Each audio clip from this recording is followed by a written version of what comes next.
This is my 2016 Audi A3. I traded it for a perfectly working Land Rover Freelander.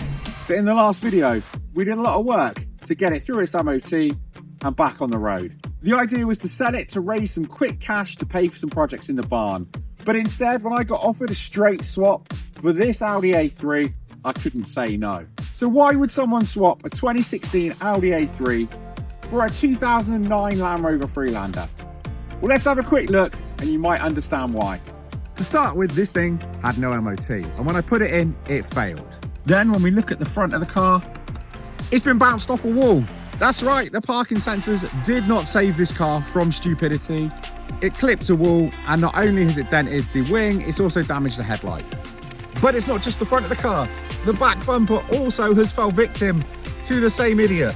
That's right, there's a bunch of cracks in the paint here, as you can see, and there's obviously that's where it would have hit. And yeah, the parking sensors didn't save that either. This thing failed its MOT because it's clearly been neglected. And just one look at this random mismatch of budget tyres all around, you kind of start to get an idea of how this car was looked after.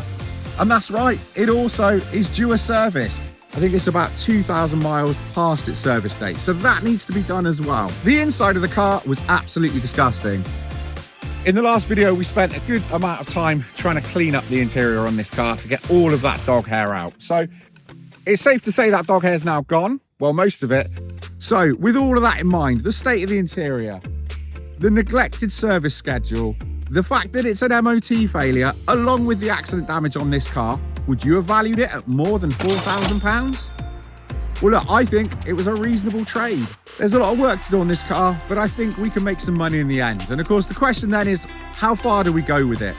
Do we end up doing some mods to this car, or do we just keep it completely standard and kick this out the door to make some quick profit? Because guys, we've got a barn to pay for, and this A3 at the moment is a big hole in the budget. So look, let's get this in the barn, get to work on those jobs, and tell me what you think.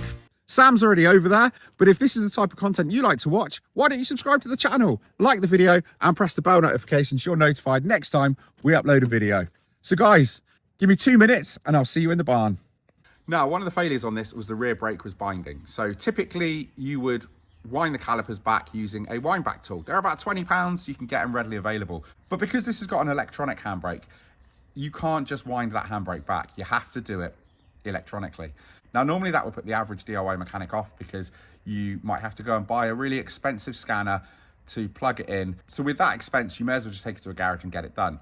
So the good news is today's video sponsor, Top Don, have brought out the Car Pal. This little ODB2 device plugs into your ODB port on your car. You connect it via Bluetooth via the Top Don Car Pal app, and then you get control of all sorts of different service modes. You've got 6 separate service resets, including oil, service, as well as today, most importantly for us, this thing lets you put the handbrake into service mode. So that's right, we don't have to take it to a garage. We don't have to use an expensive scanner. This little plug-in ODB reader does it all. Now, this is normally £36, but if you use the discount code below, you can get this for just under £33, making this an absolute bargain, considering garages will charge anywhere from sort of £45 plus VAT upwards just to plug your car in and diagnose it. This little device will read the codes, reset them, and you can make a decision whether or not the light on your dash is something you can fix at home or you need to go and take it to a dealer. So this could save you a fortune just with the very first scan. Now, to do the handbrake, we need to jack the car up, take the wheel off. But before we do any of that, we're going to plug the Top Don Car Pal in and put the handbrake into service mode. So it means we do need to chock the wheels because otherwise this thing might run away from us. Let's get this plugged in. There we go.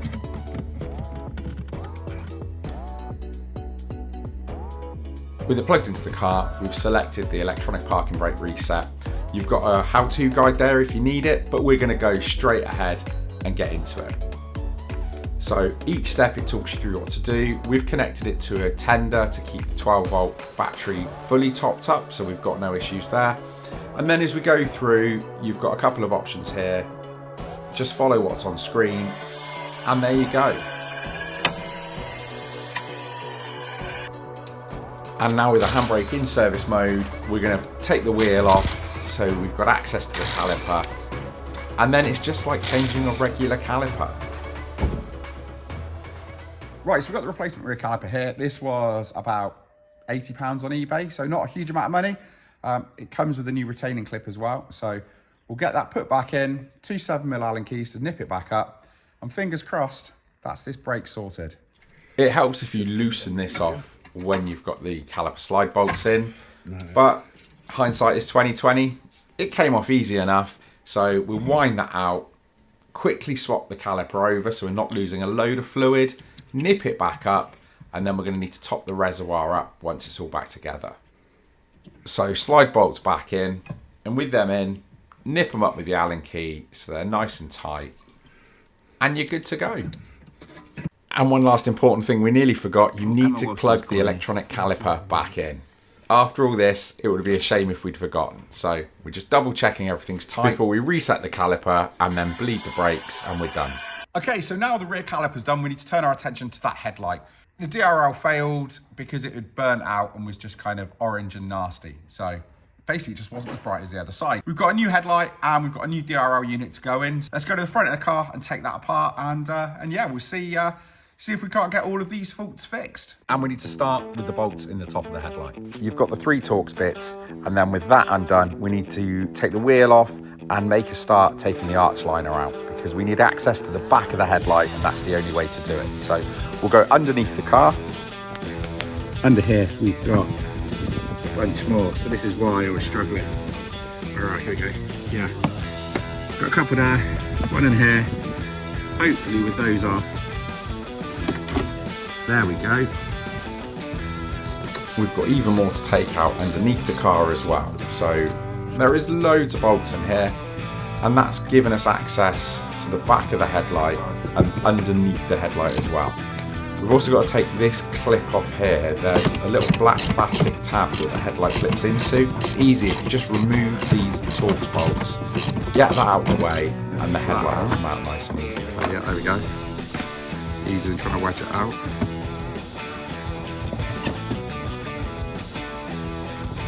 And now we just need to unclip the headlamp, and that's it. 25. It's out. This little silver plate here with the Torx bits in it, this is the DRL unit. So we're going to take this out and have a look how bad it is. So there you go, you can see what's happened here is those DRLs have burnt out. And then that on the end of the light tube in here, there you go, you can see all the brown staining. Now, obviously, those DRLs are working, but they've all gone brown, and that stained the end of the light tube. So that brown light that's shining through out of the side of the headlight is basically like shining a torch through a brown stained glass window. And that made Dave, the MOT tester, very unhappy. So now I'm just taking the ballast out of the bottom because we need to transfer that across to the new light unit. And with that out, we just need to gently prise the clip off, making sure not to damage it, and then we can transfer this to the new light. There we go. So that was an absolute mission to get that out. So many Torx bits, but I guess that's why they call it German engineering. Super well put together, but a pain in the neck if you need to do anything with it. So look, we've got that light out. I mean, in the grand scheme of things, it wasn't that difficult. We've got a new unit down here, so it's a brand new replacement. It's a patent part, not a genuine one from Audi, because they are so much money. So we've got this unit down here. Just in here, we've got this, but we've also got, because it didn't come with them, a pair of new DRLs, one for the left hand and one for the right hand side, because I said, we're going to replace both of them while we're in there. It just makes sense. If one's burnt out, the chances are the other one is going to burn out sooner rather than later, and then we're going to have to buy a whole new headlight or try and clean it. So look, while we're in there, for the extra 20 quid that cost, let's get it done. We bought a completely bare headlamp unit, so it means we've got to change the bulbs and the ballasts and everything over. So it really is just a case of putting everything back where we found it, but with the new light instead of the old broken one. And now the moment of truth. Right, on again. Well, that certainly looks 100 times better. And as I said, we're going to swap the other side because we don't want it to burn out and damage the headlamp. So we'll put the new bright unit in and we're good to go. Okay, so if you saw the last video, you will know that I got absolutely mugged off. That's right, I got scammed on a set of grey leather seats off of eBay on this. Now, a lot of people gave me a lot of love. Thank you very much. A lot of people think I'm an idiot. Thank you very much. So those seats went back and I got my money back, £500. I ended up actually driving those seats back to Birmingham myself because he sent me a postage label with a maximum of 2 kilos. Just the rear bench weighs more than 2 kilograms. So there was no way a whole interior was going to go back at the post office as well. So no, I chucked them in the back of the Mondeo and drove them up to Birmingham. So that means we've got this stinking dirty cloth interior in here. Well, the good news is I got back on eBay.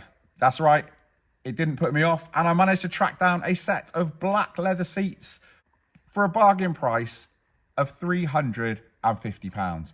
That's right, we're going to take this nasty cloth interior out, we're going to give the inside another hoover, and then we're going to put the new seats in. Now the car looked okay in terms of how much hair was in here, but we didn't take the seats out. So what are we going to find underneath this?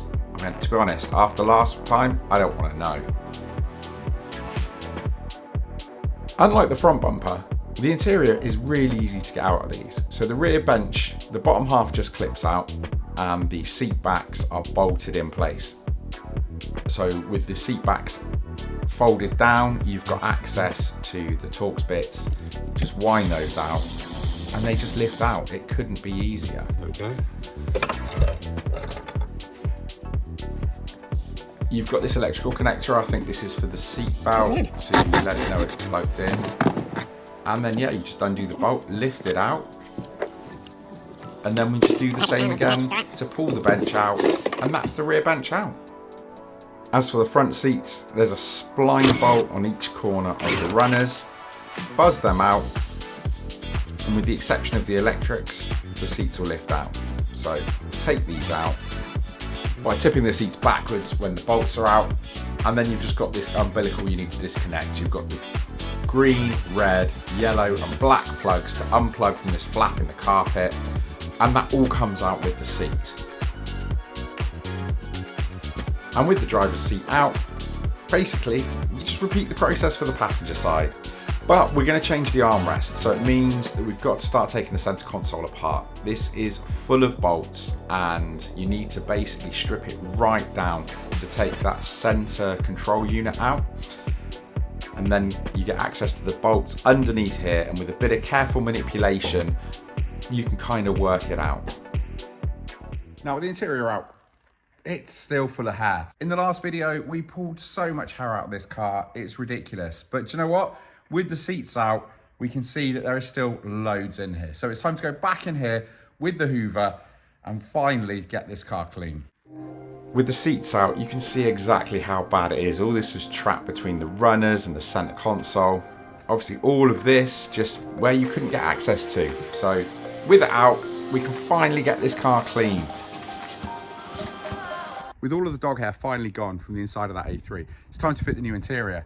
Now in the back of the Mondeo, we've got a heated black leather interior out of a facelift car, so it's the right one for this car. So we just need to get this out of here and into there. And it is just the reverse of taking it out. Super easy, we'll have this in no time. Now with the seats in, it's time to get this down for its MOT. We don't want to be late because, yeah, this is going to pass. Guys, we've done the work. So we need to get the Mondeo out the way, get in the A3 and get ourselves across town to get this thing in for its MOT. Now the things that we fixed were the headlight and of course that rear caliper. With it on the rollers, we're one brake test away from this being back on the road. Fingers crossed, but I think we're okay.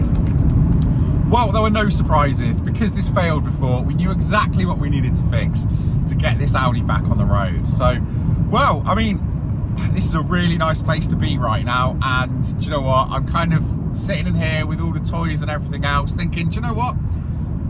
With a couple of little tweaks, the Mondeo could actually be as nice as this inside. So yeah, I know, that's right, I said the Audi is nice inside. So let's get back up to the barn and we'll take a look and see exactly how good this car looks. And now we're back at the barn. What do you think?